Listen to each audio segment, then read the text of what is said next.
Hi అండి. అందరూ ఎలా ఉన్నారు?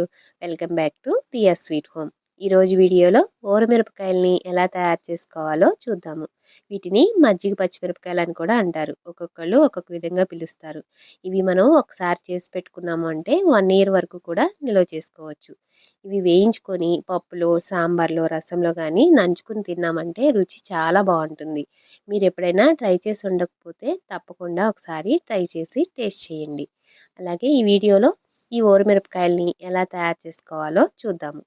ముందుగా ఒక కేజీ పచ్చిమిరపకాయలను తీసుకొని వాటిని శుభ్రంగా ఒక 4, 5 సార్లు నీళ్ళతో కడిగి ఆ తర్వాత ఒక వడగిన్నెలో వేసుకుని నీళ్ళన్నీ వాడిపోయిన తర్వాత ఇప్పుడు ఒక చాకుతోటి ఇప్పుడు నేను వీడియోలో చూపించిన విధంగా ఇలా పచ్చిమిరపకాయలకి ఘాట్లు పెట్టుకోవాలి. ఇలా చాకుతో అయినా లేదంటే పిన్నిస్తో అయినా ఘాట్లు పెట్టుకోవాలి. మీరు ఇందులో గింజలేమీ తీయాల్సిన అవసరం లేదు. ఇప్పుడు మనం పచ్చిమిరపకాయలు తీసుకునేటప్పుడే కొంచెం కారం తక్కువగా ఉన్నవి, గింజలు తక్కువగా ఉన్నవి తీసుకుంటే ఈ ఊరమిరపకాయలకి చాలా బావుంటుంది. మనం ఊరమిరపకాయలు చేసుకునేటప్పుడు ఎక్కువ ఘాటున్న పచ్చిమిర్చి తీసుకున్నామనుకోండి, మనం తినేటప్పుడు బాగా కారంగా అనిపిస్తుంది. అందుకని కొంచెం కారం తక్కువగా ఉన్నవే తీసుకోండి. ఇప్పుడు వీటన్నిటికి ఈ విధంగా ఘాట్లు పెట్టుకున్నాం కదా! ఇప్పుడు వీటిని పక్కన పెట్టేసి, ఇప్పుడు ఒక గిన్నెలోకి ముప్పావు లీటరు పెరుగు తీసుకోవాలి. ఈ పెరుగు గడ్డలేమి లేకుండా ఇలా విస్కర్‌తో కానీ, కవ్వంతో కానీ మంచిగా ఇలా ఈ విధంగా చిలికి, ఆ తర్వాత ఇందులోకి ఒక 100 గ్రాములు ఉప్పు, ఒక స్పూను పసుపు వేసుకోవాలి. ఇప్పుడు నేను చూపిస్తున్నట్టు ఇలా చిన్న గ్లాస్‌తో ఒక గ్లాస్ వేసుకుంటే సరిపోతుంది. మరీ ఉప్పు ఎక్కువ వేసుకోకండి. లేదంటే గుప్పెడుతో ఒక 2 గుప్పెళ్ళు వేసుకున్నా సరిపోతుంది. ముప్పావు లీటర్ పెరుగుకి ఒక 100 గ్రాములు ఉప్పు, ఒక స్పూన్ పసుపు వేసుకొని, ఇప్పుడు వీటన్నిటిని బాగా ఈ విధంగా విస్కర్‌తో ఇలా కలుపుకోవాలి. మనకి ఉప్పు, పసుపు అంతా పెరుగులో కలిసిపోయిన తర్వాత ఇప్పుడు ఇందులోకి ఒక 2 గ్లాసులు నీళ్లు పోసుకోవాలి. నీళ్లు ఎక్కువ పోయకండి.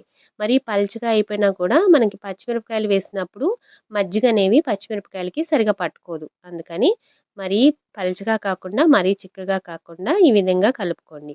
ఇలా కలుపుకున్న తర్వాత ఒక నిమ్మ చెక్కని రసం పిండి వేసుకోండి. ఇలా నిమ్మరసం వేయడం వల్ల మనకి ఊరమిరపకాయలనేవి కలర్ మారకుండా చక్కగా ఎండిన తర్వాత కూడా వైట్‌గా ఉంటాయి. ఇప్పుడు ఇలా కలుపుకున్న తర్వాత మజ్జిగని ఇలాగా ఒక ప్లాస్టిక్ డబ్బాలోకి కానీ, లేదంటే ఏదన్నా గాజు జాడీలోకి గానీ వేసుకోవాలి.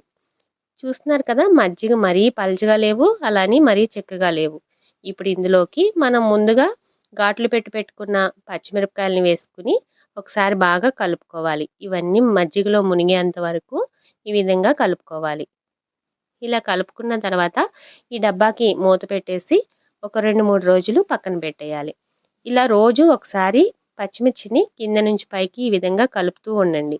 అప్పుడే అన్ని పచ్చిమిరపకాయలకి మజ్జిగనేవి చక్కగా పట్టుకుంటాయి. ఇలాగా ఒక 2, 3 రోజుల తర్వాత మూడవ రోజున ఒకసారి ఈ విధంగా కలుపుకొని, ఆ తర్వాత ఈ పచ్చిమిరపకాయలన్నిటిని ఒక వడబుట్టలో వేసుకొని, ఈ మజ్జిగేమీ లేకోకుండా తీసుకోవాలి. మజ్జిగనేవి పారపోయకండి. ఈ మజ్జిగని మనం పక్కన పెట్టేసుకొని, మనం ఈవినింగు ఈ పచ్చిమిర్చి ఎండిన తర్వాత తిరిగి ఈ మజ్జిగలోనే మళ్ళీ పచ్చిమిరపకాయలని వేసుకోవాలి. అలా వేసుకుంటేనే మజ్జిగలో ఈ పచ్చిమిరపకాయలు బాగా ఊరి టేస్ట్ అనేది బావుంటుంది. ఇప్పుడు ఇవన్నీ ఇలా తీసుకున్నాం కదా! ఇప్పుడు వీటిని ఎండలో ఆరబెట్టుకోవాలి. ఇప్పుడు ఈ మిగిలిన మజ్జిగని మూత పెట్టేసి పక్కన పెట్టుకొని ఉంచండి. ఆ తర్వాత ఈ మిరపకాయలని ఎండలో ఈ విధంగా ఆరబెట్టుకొని ఈవినింగు మళ్ళీ మిరపకాయలని మిగిలిపోయిన మజ్జిగలో వేసుకొని ఊరపెట్టుకోవాలి. ఇలాగే ఒక 2 రోజులు మజ్జిగలో వేయటము, మార్నింగ్ ఎండబెట్టుకొని ఈవినింగ్ మజ్జిగలో వేయటం చేస్తూ ఉంటే మనకి మజ్జిగనేవి ఎగిరిపోతాయి. ఆ తర్వాత ఇంక మజ్జిగలో వేయకుండా ఒక క్లాత్ పైన వీటిని బాగా ఎండిపోయేంత వరకు ఎండబెట్టుకోవాలి. నేను మళ్ళీ మజ్జిగలో వేసే క్లిప్ అనేది మిస్ అయిపోయింది. అందుకే ఇక్కడ యాడ్ చేయలేదు. ఇలాగా బాగా ఎండిపోయేంత వరకు ఎండబెట్టుకోవాలి. మనం ఇలా మిరపకాయని చేత్తో తుంపితే ఇలా విరిగేలాగా ఉండాలి. అప్పుడే మనకి ఎక్కువ రోజులు నిలవుంటాయి. చూసారు కదా! మనం ఇరిపితే చక్కగా ఇట్లా విరిగిపోవాలి. ఇప్పుడు వీటిని ఒక డబ్బాలో వేసుకొని స్టోర్ చేసుకుంటే సంవత్సరం నుంచి 2 సంవత్సరాలైనా కూడా చక్కగా నిలవుంటాయి.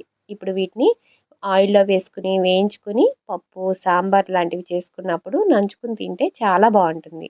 మీరు కూడా ఒకసారి తప్పకుండా ట్రై చేయండి. అలాగే ఈ వీడియో నచ్చితే కనుక ఒక లైక్ చేయటం మాత్రం మర్చిపోకండి. నా ఛానల్‌ని ఎవరైనా ఫస్ట్ టైం చూస్తుంటే కనుక నా ఛానల్ని సబ్స్క్రైబ్ చేసుకుని పక్కనే ఉన్న బెల్ ఐకాన్ కూడా క్లిక్ చేస్తే నేను ఎప్పుడు వీడియో అప్లోడ్ చేసినా మీకు వెంటనే నోటిఫికేషన్ వస్తుంది. Thank you for watching.